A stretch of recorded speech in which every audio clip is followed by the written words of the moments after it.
And welcome back, everybody. All right, let's bring in the panel now. We got Dominic Carter, of course, political journalist and author. Howard Lim, leader of the New York State Conservative Party, and a former aide to Republican Senator Al D'Amato. We lovingly call him Pothole Al. And our senior political correspondent, Andrew Whitman. All right, let's get to a few talks at the table here. And let's start off, as you said, in New Jersey. Dharun Ravi, now a free man, served 20 days of a 30-day sentence. Former Rutgers student, he walked out of Middlesex County Jail today about 8:30 in the morning. And we all followed the trial here. Ravi found guilty after he turned down a plea deal where he would have gotten probation, but basically he would have been sent back home to India. He was found guilty, though, rolled the dice at trial, then found guilty of using a webcam to broadcast his former roommate's intimate encounter with another man online. He could have been looking with as many as 10 years in prison after his then roommate committed suicide, but instead the judge sentenced him to 30 days, and that became 20 days. All right, so guys, let me ask you, and I'll start with you, Dominic. I know you and I both thought the sentence was pretty lenient when this came out. Prosecution, they're moving ahead with this. They say, you know what, we want this guy resentenced. A lot of people are starting to say, let's just move on. Taxpayer money to go through this whole rigmarole again. Do you think it's worth it? One, it's under appeal, as you already said, and so we'll see what the appellate court says. But I'm under the belief that he did his time. What the judge sentenced him to do, it's now time to move on. It's time for everyone to move on. If the appellate court comes back and says he's got to go back to jail, then that's exactly what will happen. To me, this feels like something that you would have with an elected district attorney, which we have all over the place. But, you know, you got somebody with a political career going, I got elected to this job, I'd love to be elected to another job down the road, so I'm going to play to the public whim here. And I hear a lot of people say, oh, let's prosecute him even further, so I'll keep appealing and keep appealing and keep appealing, keep fighting that good fight, even though I don't think it's necessarily in the best interest of justice. But you know what? That may be the case, and I'm not going to ascribe motives here, but Howard, most people thought that he got off ridiculously easy. There were people who disagreed, who said, you know what, the intent was never there to basically lead a kid to the edge of the bridge and take his life. That said, 30 days, he got off easy, and then it became 20 days. What about you? Well, I think the sentence that he got was really a lifetime of publicity, a lifetime of notoriety, having a label placed on him, which 99% of criminals don't get. And I think if the interest of society was to publicize the fact that this kind of behavior is dangerous, can have consequences that go way, way beyond it being a joke, I think that the state of New Jersey and that prosecutor have made their point, and as Dominic has said, that's enough. Is the statement really made, though, Dom? Because at the end, if the consequences are 20 days, right,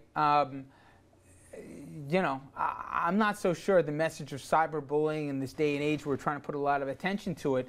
You know, a lot of people said, hey, the kid's taking his chances here. He's not taking the plea deal. He's going to trial. This could be 10 years, and then 30, i.e. 20 days. I think message sent, message received. I think what happened, Mr. Ravi, I don't think any other college student wants to be put into that type of same situation. Plus, I don't know if the Clementis agree, you hire though, a lot of people. If you get a job application from Dharun Ravi, I mean, you're gonna know what's going on. You're gonna keep that in mind. It is gonna linger with him for the rest of his life. But if I'm in the Clementi family, and I know that's not how you have to look at it always, I still think the kid got off real easy. All right, let's get to this next one, which, again, this doesn't have any politics attached to it, I don't think, at least, but you know, we joke around about becoming the big brother generation. To me, it appears that it's here already. We just never even thought about it. One of the latest example here, well, this is going closer, Apple, okay? Say you're in your backyard, sunbathing here. Dominic with his Speedo, right? I'm sorry I put that image out there. Now, yeah, okay. But you're in your privacy in your backyard. You think you're private, right? Well, not anymore. Apple planning to use a fleet of airplanes equipped with military-grade cameras to produce 3D maps so accurate they can catch you chowing down Haagen-Dazs in the latest episode of Real Housewives of New Jersey. I did not write that. Now, they're reportedly going to allow users to view images that were previously only accessible to intelligence agencies. The product meant to compete with Google Maps, which just announced similar mapping plans, which will also involve the use of cameras mounted on airplanes. In response, New York Senator Chuck Schumer, he's calling for images of people to be blurred out and for the ability to opt out of being shown. Google responded saying, don't worry about it, the image is not sharp enough to identify anybody. It's a bigger issue for me, Howard, and I'll start with this. You get up in the morning, right? If you turn on your phone, whether you know it or not, there's basically a tracking mechanism in every PDA that we carry around with us. You drive down the thruway, I got Easy Pass, and I'm going to keep it, but they can basically say wherever my car is gone. If I'm going to walk around New York City, around every corner, basically, there's a camera tracking my action. And now, even in the privacy of my own backyard, they're going to be able to map out whatever I've got.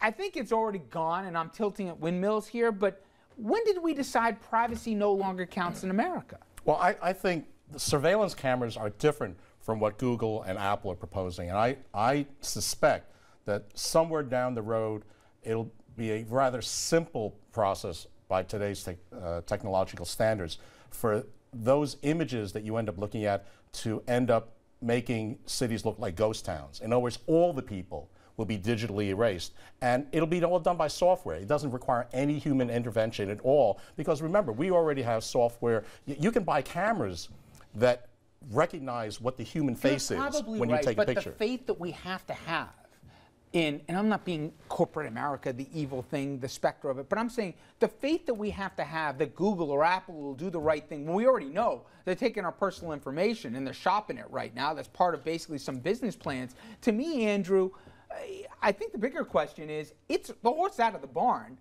Is this just the reality that we got to live with? I think it is, and we're going to have to deal with these problems as we run into them. The big fear is that the government uses these techniques without permission or without a warrant or without a reason. That's what we really need to protect against.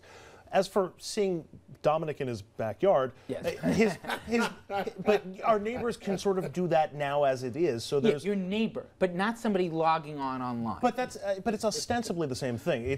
The real concern for me now. But you want everybody to know that you got a pool in your backyard? No, I don't particularly want them to know that I have a pool. But if I have a pool and people have access to satellite shots, they can certainly find it. It's not the same way that an inspector for a township can walk past to see that you have a pool. But for me, the idea, you're not even private in your own backyard anymore. All right. Am I the only one that wants to make the connection between your first two stories, the way that privacy was invaded by Ravi, and now the way privacy is being invaded by Google? It's a good point. And I just think people, I don't know, I just think we just accept it, maybe. The horse left the barn, as you said earlier. From Harvard? All right. Let me get to this next one. This next one, Don. All right. You may have seen the story happen this past weekend.